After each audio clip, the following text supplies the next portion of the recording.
Sweet. All right. Well, Alex, thank you so much for being here today. What I was thinking we could do, would love to hear just a little bit about your background and kind of what life was like before we worked together, and then what life was like after we worked together, and maybe even what you're up to these days. Perfect. Yeah, that sounds good. Great to connect. So, Cool. where anything specific, Sam, you want me to kick off with in Yeah, I particular? think You can take it from there. maybe just bring us into like where were you at when we started working together? Because I reached out to you, was it 2019 for WorkRamp? Might have been 2020. 2020. Yep.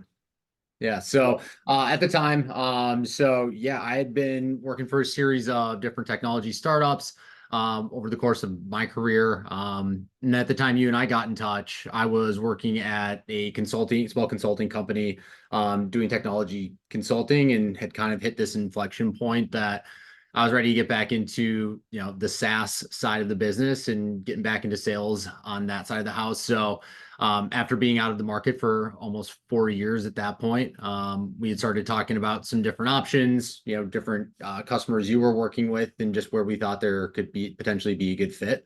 And that was when, you and I ended up landing on WorkRamp and getting me introduced to Ted and the leadership team and the sales team over there, and kicking off conversations, which eventually led to a mutual alignment there, and joining them while they were still a Series A company, and all the way through Series C, and being there for almost 3 years. Absolutely. And you did really well while you were there, right? I know we worked together like a couple months ago. I don't have the numbers directly, but like you had some really nice numbers to brag about during your time at WorkRamp as Yeah, it well. was a great, very, very successful tenure. I think outside of just the individual contributions and, you know, hitting quota, making my number continuously being at the top of the leaderboard, I think the biggest thing was just working with an unbelievable group of people. Still staying in touch with ton of the leadership team over there, colleagues who are still there, colleagues who have, gone on to different ventures. But yeah, outside of just the professional accolades, I guess the actual personal engagement and relationships that I was able to build at that organization were phenomenal. So it was a very good time. All, really checked every box that you can ask for from both a personal and a professional standpoint. Absolutely. I mean, look, from my end, that's the ultimate outcome, right? Is not only like it's good to make a placement, significantly better when someone gets to a year and you can say like, hey, this person actually stuck around and they've done a good job. Yeah. What was it like working with me? Hopefully you've got nice things to say, but always always here to hear the truth. Yeah, no, I mean it was a phenomenal experience. I mean, we've had conversations, over the course of the last 4.5 years since we had first gotten in touch about other opportunities and things along those lines as well. So repeat client, I guess you could say. But no, at the time, I think it was like I had mentioned earlier, it was an interesting inflection point purely because I had been doing software sales, for the majority of my career, but I'd been at this point where I was doing professional services for 3.5, almost 4 years at this time, where to make that shift back into software can cause for, make some organizations take a little bit of a pause and a step back and say, is that the right background? Yes, he's done it. Yes, he's been successful in it, but that was 4 years ago. Like, what about now? And that was certainly a sticking point for the team over at WorkRamp for a couple of the folks. I still Ted, who's the CEO and co-founder over there, I know that was definitely a hang up for him, during the interview process, which I still, joke about with him to this day about, almost not hiring me because of that, because we did go on to have a very successful relationship and career there.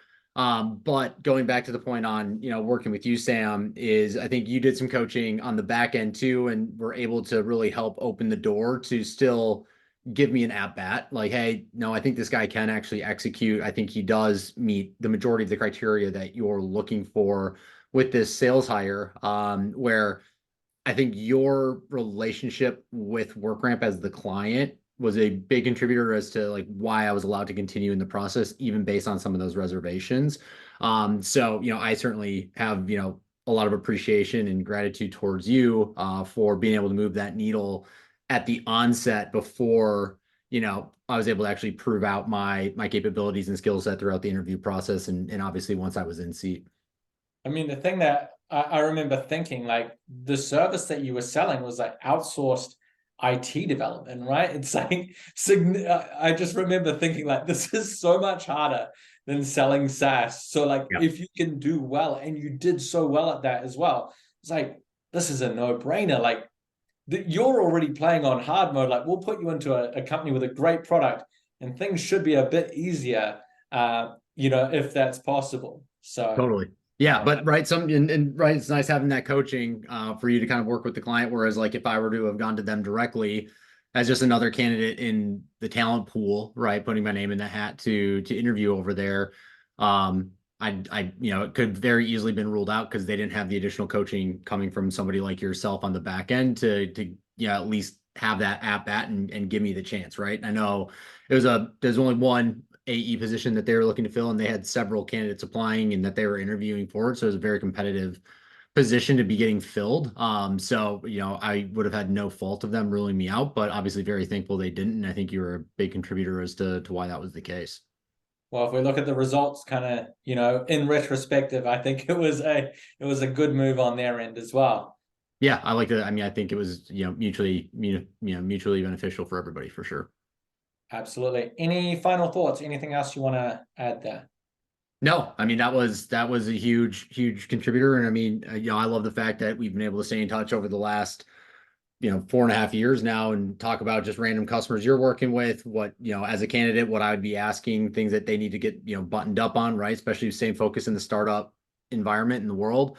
Um, a lot of companies you don't know what you don't know, and you have blind spots for when you're trying to fill positions like this. So I love the fact that we've been able to stay in touch and continue to help each other out, professionally over the course of the last 4 years, because I don't think that that's very commonplace when you're working in recruitment. It's kind of it can be transactional at times where it's just like, got the job done, you got your commission check by getting me placed, I'm in my seat, I'm happy. It's like, we'll see you when we see you. It's been nice knowing that that's not the case, and that we can continue to lean on each other when it makes sense. Absolutely. Well, look, my job's a lot easier when I've got really good candidates to deal with. So, thank you for being so good to work with. Yeah, feelings mutual. Cool. Well, I'm just gonna stop the recording. Dude, thank you.